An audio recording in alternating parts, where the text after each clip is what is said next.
Hana mến chào cô bác, anh chị và các bạn. Hôm nay Hana xin mời cô bác, anh chị và các bạn cùng vào bếp. Mình sẽ làm món bánh củ cải chiên giòn theo kiểu Bắc Kinh. Thành phẩm bánh sau khi làm xong siêu ngon và siêu giòn. Vỏ bánh bên ngoài có màu vàng nâu và phần tạo hình rất là bắt mắt. Bây giờ mình sẽ vào bếp làm món ăn này nhé. Trước tiên, trong một cái tô, Hana sẽ cho vào 10g đường bột và 3g đường cát, 40g nước, 30g dầu phộng. Dầu phộng giúp vỏ bánh được giòn hơn. Đường bột thì tạo cho vỏ bánh có độ giòn xốp mà không bị cứng. Đường cát thì tăng độ lên màu của vỏ bánh sau khi chiên. Sau khi khuấy xong hỗn hợp, mình sẽ rây vào 100g bột mì đa dụng. Đây là nguyên liệu mình sẽ làm phần bột nước. Dùng tay trộn đều hỗn hợp bột và nước, sau đó nhồi thành một khối dẻo mịn. Cô bác, anh chị và các bạn mình đừng nhồi lâu quá, vì mình nhồi lâu, bột tạo ra chất gluten làm cho vỏ bánh bị cứng và khó tạo hình. Nếu có máy, cô bác, anh chị và các bạn chỉ cần cho vào máy, mình sẽ nhồi khoảng 2 phút là được.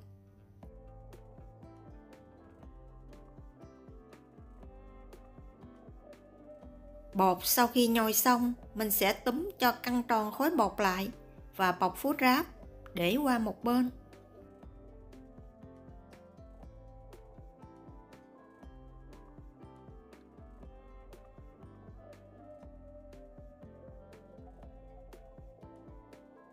Tiếp theo, mình sẽ đi chuẩn bị phần bột dầu. Bột dầu, mình không dùng bột mì đa dụng, mà Hana sử dụng bột mì số 8. Mình cũng dùng 100g.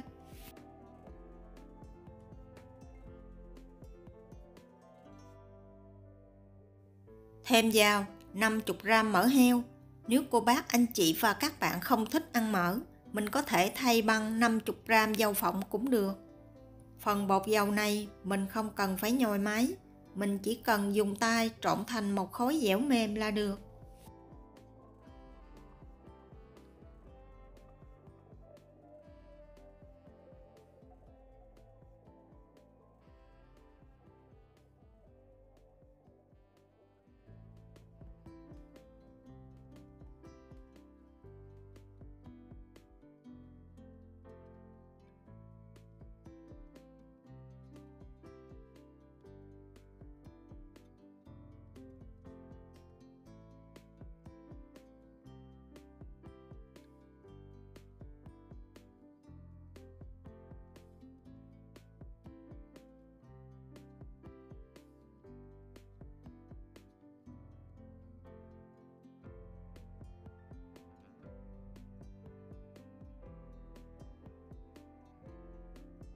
Bột nước và bột dầu mình đừng có làm liền, mình sẽ để nghỉ ít nhất khoảng 1 tiếng cho bột nở.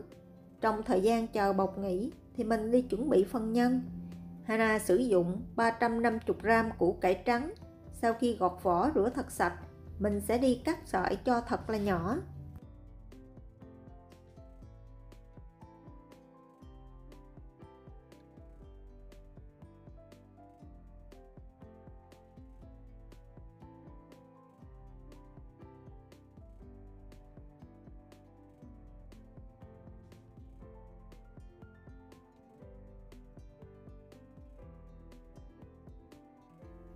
Với vị bánh của Hồng Kông, người ta thường hay sử dụng giam bông.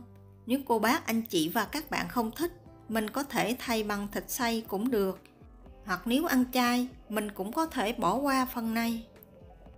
Phần giam bông thì Hana sử dụng 50g, mình cũng đi cắt sợi nhỏ.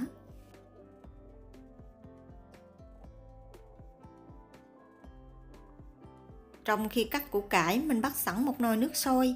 Khi nước sôi, cho vào 1/2 muỗng cà phê muối và cho hết phần củ cải vào. Mình sẽ trần sơ qua khoảng 3 phút.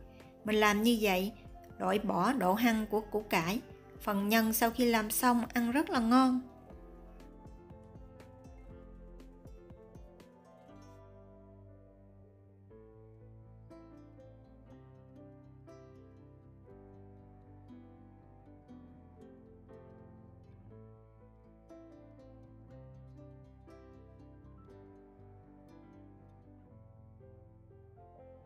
Sau 3 phút, mình sẽ vớt củ cải ra và cho vào tô nước lạnh để cho nguội bớt.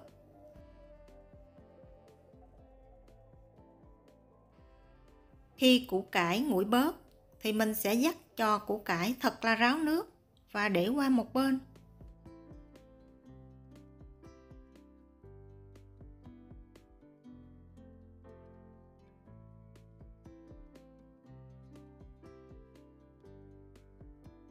Kế tiếp, đun nóng một muỗng canh dầu ăn. Khi dầu nóng cho vào một muỗng cà phê hành tím băm và phi thơm.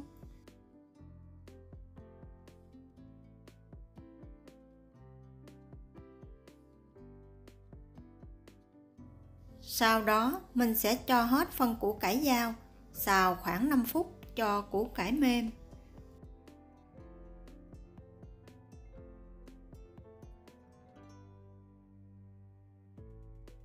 Sau 5 phút, nêm vào 1/2 muỗng cà phê đường cát và 1/4 muỗng cà phê muối.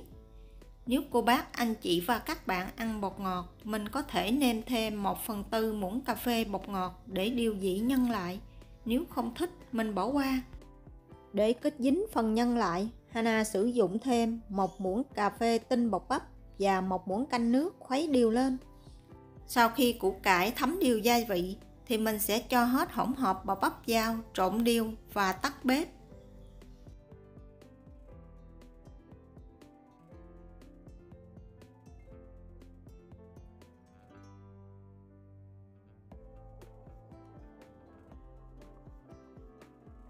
Và thêm vào chảo củ cải phần dăm bông mình cắt nhuyễn lúc nãy, một ít hành lá,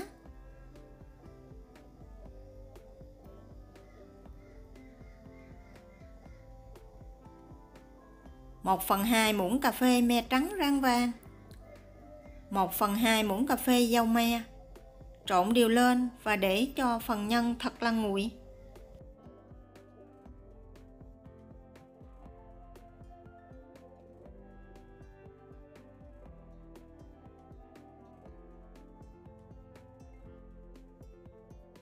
Khi nhân nguội hoàn toàn, mình sẽ chia nhân ra làm 10 phần và vo viên lại. Phần bột sau khi mình để khoảng 1 tiếng, bột bây giờ rất là dẻo mịn, mình đem ra tạo hình thì rất là dễ. Mỗi loại bột mình sẽ lăn thành hình trụ dài và chia ra làm 5 phần bằng nhau. Cô bác, anh chị và các bạn chỉ cần lấy từng khối bột, sau đó cân lên và chia ra làm 5 phần. Phần bột nào mình chưa làm tới thì mình nhớ đậy kín lại để tránh bột bị khô khó tạo hình. Phần bột nước mình sẽ lấy ra một viên, sau đó túm tròn cho nó căng lại. Đồng thời mình làm như vậy cũng ép bớt khí bên trong, giúp cho phần bánh chiên không bị xì. Và mình sẽ bọc phần bột dầu phía bên trong.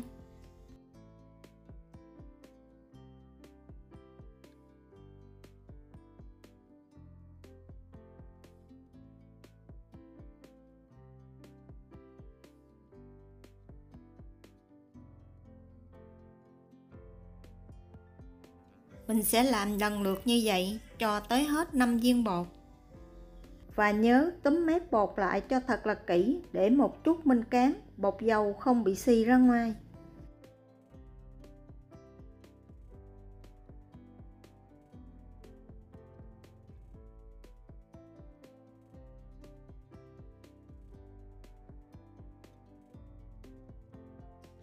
Khi làm xong viên bột cuối cùng, mình sẽ trở lại với viên bột đầu tiên. Khi cán bột, cô bác, anh chị và các bạn nhớ lật ngửa phần mình túm nếp bột lại phía lên trên để mình kiểm soát bột dầu không bị chảy ra ngoài. Mình chỉ cần cán nhẹ nhàng, không cần dùng lực quá mạnh. Phần này cô bác, anh chị và các bạn mình nhớ cán càng mỏng càng tốt.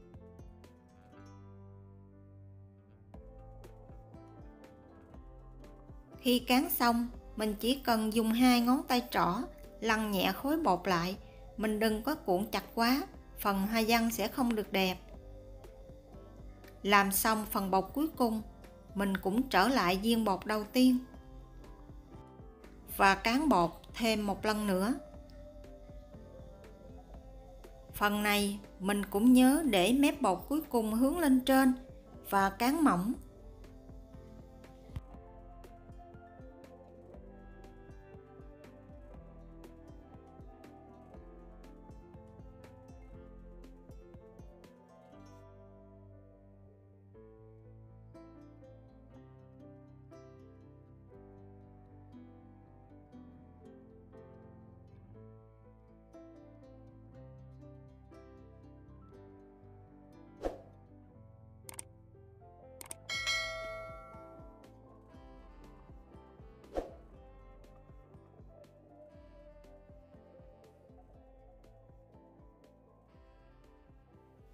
Khối bột sau khi cán xong và cuộn lại, Hana đo được đường kính khoảng 3 cm và chiều dài khoảng 4 cm là đạt. Sau khi cán lần lượt hết 5 miếng bột, mình sẽ tiếp tục đậy kín lại và để khoảng 10 phút. Vì nếu mình làm liền thì phần bột này co lại khó tạo hình. Sau 10 phút, mỗi viên bột mình sẽ cắt đôi ra. Phần này cô bác anh chị và các bạn mình nhớ chia đều. Vì không đều, một chút mình bọc nhân, cái thì dư, cái thì thiếu, không được đẹp. Sau khi cắt bột xong, cô bác anh chị và các bạn mình nhớ để ý phần mặt cắt có 2 răng bên trong. Phần này mình sẽ úp xuống, mình đừng để ngửa lên. Phần trơn láng bên ngoài thì mình sẽ lật ngửa lên và cán dẹp.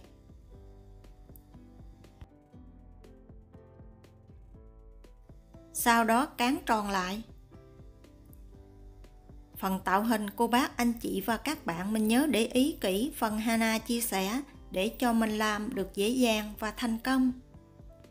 Thông thường mỗi clip Hana chia sẻ phần nào cần chú ý Hana hay để lại, phần nào không cần Hana mới cắt bỏ, nên cô bác anh chị và các bạn nhớ đừng bỏ qua nha. Mình sẽ cán bột có đường kính khoảng 10 cm. Đây là phần hoa văn phía bên trong. Nếu mà mình gấp ngang lại thì khi chiên phần bánh không được ngon. Vì vậy mình sẽ gấp dọc theo phần hoa văn lại. Phần có hoa văn thì cô bác anh chị và các bạn để phía dưới. Phần trơn thì mình cho nhân dao túm chặt lại.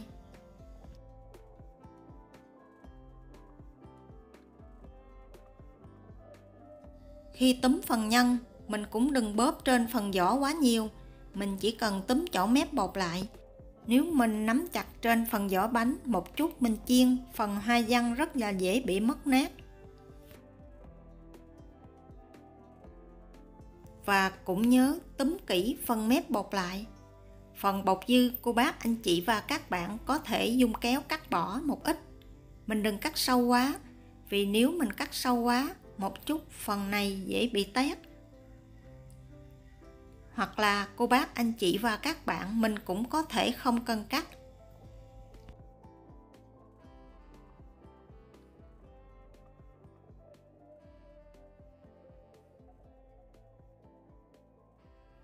Sau đó mình sẽ đập nhẹ phần đáy bột để cho phần này được bằng lại khi chiên bánh không bị lật. Đây là phần bánh Hana cắt thử cho cô bác anh chị và các bạn xem. Hana cắt hơi bị nhiều. Sau khi mình đập xong thì nhớ kiểm tra lại. Nếu mà nó bị như vậy một chút, phần hoa văn sẽ bị bung ra.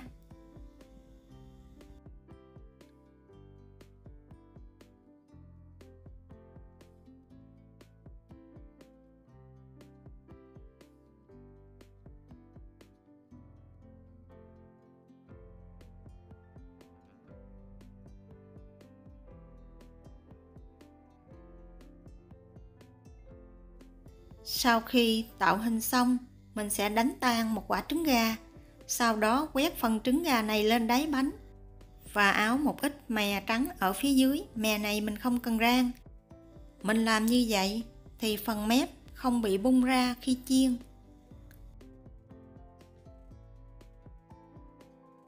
Để chiên bánh được thành công, bánh không bị xì và phần hoa văn được đẹp, thì phần dầu này mình chỉ cần đun nóng khoảng 100 tới 120 độ.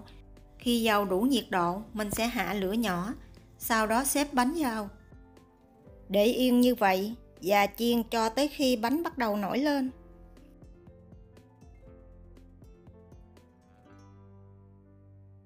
Sau khi bánh bắt đầu nổi lên thì mình sẽ tăng lửa lớn hơn một chút và mình chiên cho tới khi bánh có màu nâu vàng thì mình sẽ vớt ra. Cô bác anh chị và các bạn có thể để ý, đây là phần bột lúc nãy Hana cắt hơi bị sát. Phần hoa văn chiên xong bị bung ra ngoài, không được đẹp. Trong lúc chiên bánh, thỉnh thoảng cô bác anh chị và các bạn nhớ trở mặt để cho bánh được dang đều.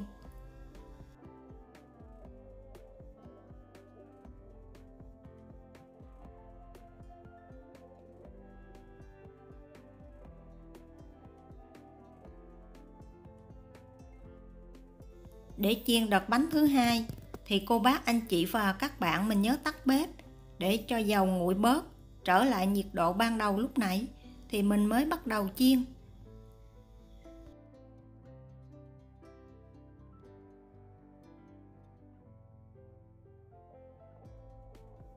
Và đây là thành phẩm bánh của Hana sau khi chiên xong. Nếu cô bác anh chị và các bạn làm theo những gì Hana chia sẻ thì phần bánh rất là giòn và phần hoa văn rất là đẹp. Nếu mà mình chiên thời gian ngắn quá thì phần vỏ bánh bên ngoài vàng nhưng mà bên trong chưa chín. Khi ăn, phần bên trong không được mềm. Hy vọng cô bác anh chị và các bạn sẽ thích những gì Hana chia sẻ. Nếu thích, nhớ đăng ký ủng hộ kênh của Hana nhé. Hana cảm ơn. Mỗi tuần Hana chia sẻ món ăn vào thứ Ba và thứ Sáu. Cô bác anh chị và các bạn nhớ xem ủng hộ Hana nha. Cảm ơn cô bác anh chị và các bạn rất nhiều.